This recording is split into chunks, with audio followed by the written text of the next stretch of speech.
Dalam sistem penjualan tunai dilakukan oleh perusahaan dengan cara mewajibkan pembeli untuk membayarkan harga terlebih dahulu sebelum barang diserahkan kepada pembeli, dan penjual melakukan pencatatan atas barang yang terjual.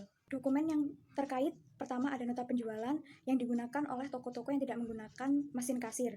Ada 3 rangkap. Lembar pertama diberikan kepada pembeli, lembar kedua diberikan kepada bagian audit, serta lembar ketiga diberikan kepada pemegang buku jurnal guna dilakukan pengarsipan dokumen-dokumen transaksi. Yang kedua, ada struk atau bukti kas register. Bukti transaksinya dihasilkan oleh mesin yang dioperasikan oleh bagian kasir setelah terjadi transaksi penerimaan uang dari pembeli atas terjualnya suatu barang. Struk atau bukti kas register ini hanya ada 1 rangkap dan akan diserahkan atau diberikan kepada pembeli dan selanjutnya akan otomatis tersimpan di dalam mesin kasir. Fungsi yang terkait dalam sistem penjualan tunai yaitu ada fungsi penjualan atau pelayan, fungsi kas, fungsi pengiriman, dan yang terakhir adalah fungsi akuntansi. Penerimaan kas dari penjualan tunai dimulai dari konsumen memilih barang, kemudian setelah memilih barang, konsumen membuat nota penjualan. Setelah membuat nota penjualan, konsumen memberikannya kepada kasir serta bayar atau beli serta uangnya. Kemudian dari nota penjualan tersebut, kasir membuatkan strip setoran bank, kemudian bukti setor, kemudian menyetorkan kas ke bank. Kemudian setelah itu nota penjualan bagi rangkap ketiga oleh bagian pembukuan dibuat jurnal seperti ini, melakukan rekapitulasi jurnal. Kemudian dari rekapitulasi jurnal tersebut, pihak pembukuan melakukan posting buku besar.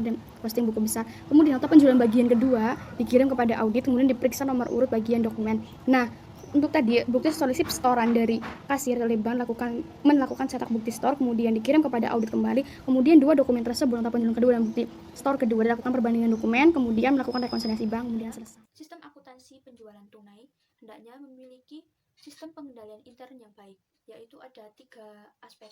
Yang pertama yaitu organisasi, yang kedua yaitu sistem otorisasi dan prosedur pencatatan, dan yang ketiga yaitu praktik yang sehat. Yang pertama yaitu organisasi. Dalam organisasi itu ada 3 fungsi. Yang pertama yaitu fungsi penjualan harus terpisah dari fungsi kas harus terpisah dari fungsi akuntansi, dan transaksi penjualan tunai itu harus dilaksanakan oleh fungsi penjualan, fungsi kas, fungsi pengiriman, dan fungsi akuntansi. Yang kedua merupakan sistem otorisasi dan prosedur pencatatan dari sistem akuntansi penjualan tunai. Yang pertama yaitu penerimaan order dan pembelian diotorisasi oleh fungsi penjualan dengan menggunakan formulir faktur penjualan tunai. Kemudian penerimaan kas diotorisasi oleh fungsi penerimaan kas dengan cara membubuhkan cap lunas pada faktur penjualan tunai dan penempelan pita register kas pada faktur tersebut. Kemudian penjualan dengan kartu kredit bank didahului dengan permintaan otorisasi dari bank penerima kartu kredit. Kemudian, penyerahan barang diotorisasi oleh fungsi penerimaan dengan cara membubuhkan cap sudah dicerahkan pada faktur penjualan tunai.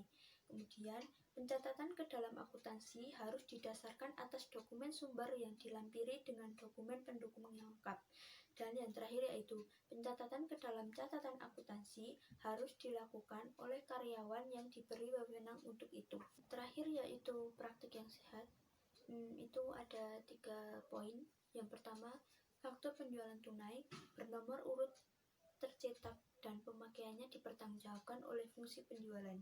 Yang kedua, jumlah kas yang diterima dari penjualan tunai disetor seluruhnya ke bank pada hari yang sama dengan transaksi penjualan tunai atau hari kerja berikut, yaitu perhitungan saldo kas yang ada di tangan fungsi kas secara periodik dan secara mendadak oleh fungsi pemeriksa intern akan mengurangi resiko penggelapan kas yang diterima oleh kasir.